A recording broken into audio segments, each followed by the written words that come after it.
reporte de New York Times narrando todo lo que ha hecho hasta ahora el gobierno y hace una mención a la visita que realizó Alejandro Encinas a Israel en febrero pasado para tener un diálogo con Tomás Herón, para tratar de convencerlo para que se acogiera al capítulo de colaboración, una suerte de testigo protegido del gobierno de México, porque le dijo a Alejandro Encinas: lo que nos interesa es saber dónde están los restos de estos muchachos. Tú debes de saber.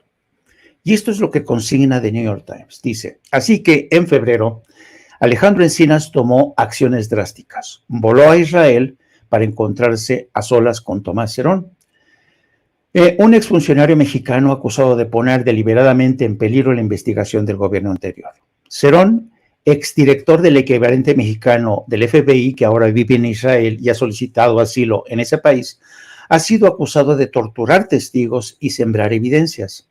En enero, México envió a Israel una petición de extradición pidiendo precisamente la entrega de Tomás Herón.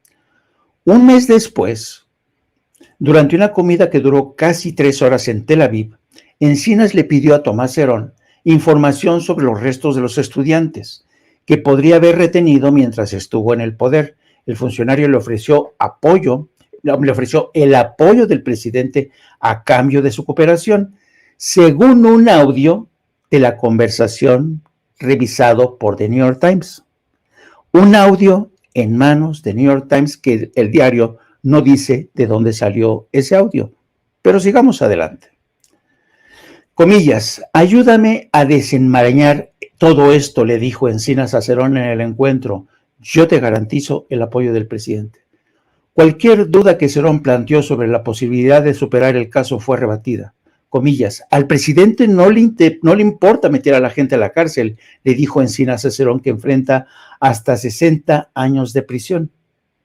Bueno, resulta ser que The New York Times entró en contacto con la abogada de Tomás Herón.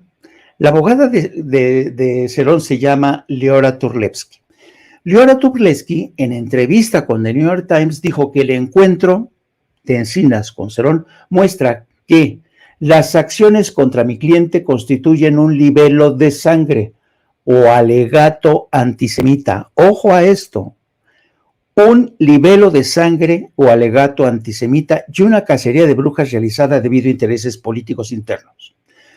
Herón, dijo su abogada Leora Turlewski, niega todas las acusaciones en su contra y no se retiene ninguna información en conexión con el caso.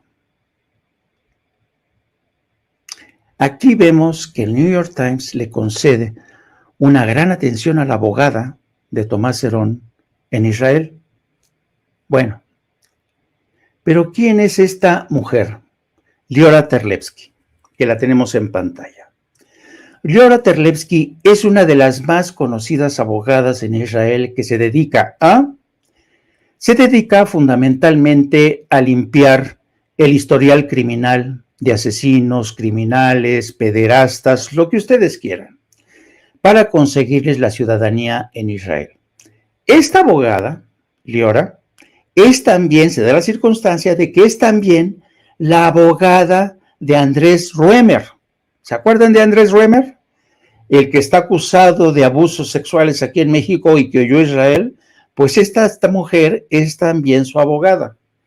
Entonces, esta mujer se dedica a un negocio realmente próspero en Israel, que es limpiar el historial de criminales. De hecho, Israel se ha convertido en un territorio seguro para criminales, y abogados como esta mujer se han hecho de oro, se han forrado. ¿Por qué? Porque hay muchos criminales que han huido, se han nacionalizado israelíes, y a partir de ahí es muy complicada la petición de extradición. Cualquiera, Existe una larga lista de criminales que viven en Israel y que ni Estados Unidos, ni Francia, ni otros países de la Unión Europea han podido extraditar. ¿Por qué? Porque se hicieron ciudadanos israelíes. En el caso de Andrés Roemer, ustedes se acordarán, bueno, Andrés Roemer goza de la protección del Estado de Israel porque siendo embajador de la UNESCO, siendo embajador de buena voluntad de la UNESCO, en una votación de ese organismo, Roemer se mostró en contra en que la mezquita de Aqsa, que es una de las más sagradas para los palestinos, fuera considerada como parte del legado religioso de los musulmanes, de los palestinos. No quiso, a pesar de que el gobierno de México quería que se votara en ese sentido. Pero Andrés Roemer evitó ese voto, se salió de la reunión y gracias a eso Israel lo protegió.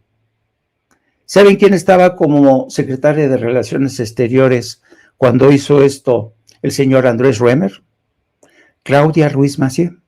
Claudia Ruiz Massieu, que parece ser que no tenía muy buen ojo para elegir a sus embajadores de buena voluntad en la UNESCO. Pero bueno, regresemos al caso de Cerón. ¿Cómo es posible que el diario The New York Times le haya concedido mayor credibilidad a la abogada israelita de Tomás Cerón que al gobierno de México? ¿Por qué razón? Y otra pregunta, ¿quién le facilitó la grabación de la conversación entre Cerón y Alejandro Encinas al The New York Times? Déjenme aventurar. Yo he sido un periodista viejo, y a estas alturas es muy raro que alguien me vea la cara. Yo sospecho que quien le filtró esa grabación a la gente de The New York Times fue la abogada de Tomás Cerón, ¿sí? Para presentar su caso, para presentar a Tomás Cerón como un perseguido político del gobierno mexicano. El gobierno es un gobierno incompetente, no sabe ni qué hacer con las pruebas que tienen, se le desmoronan, según la versión del New York Times. Y esta no es la primera vez. Y aquí no digo nada que no se sepa en Nueva York y en Estados Unidos.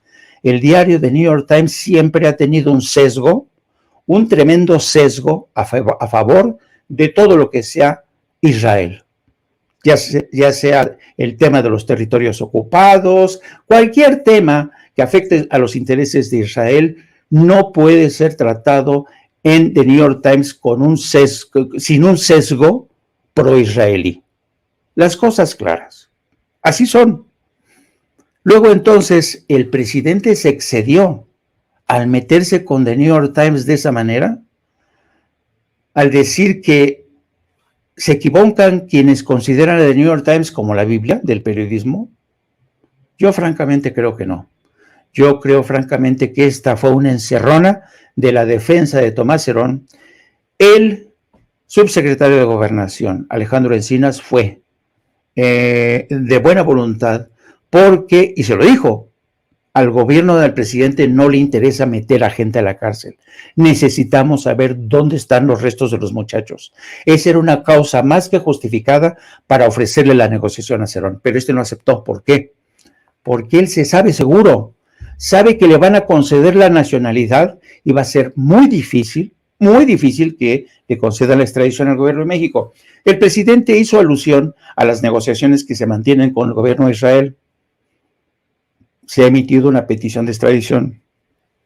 El problema, amigos, es que ahora mismo las cosas están muy revueltas en Israel. De hecho, hay elecciones el próximo 1 de noviembre y no sabemos si el gobierno actual permanezca en el cargo. De hecho, se rumora que podría regresar al poder el señor Benjamín Netanyahu. Súmenle ustedes todas estas variables, de inestabilidad política en Israel, la alianza de Tomás Cerón con sus protectores de Pegasus, de la empresa NSO, su abogada, una experta en limpiar el historial criminal de personajes como Cerón y el señor Andrés Roemer, y súmenle y veamos cuáles son las posibilidades auténticas de que este tema se resuelva en el corto plazo. Tomás Cerón sabe muy bien por qué se refugió en Israel. Iba a ser un tema muy complicado, pero en cualquier caso, Y a pesar de todas estas dificultades e interferencias que les he mencionado, que no son pocas, el presidente insistió en que no van a permitir que se descarrile el proceso. Es el video número 22, querida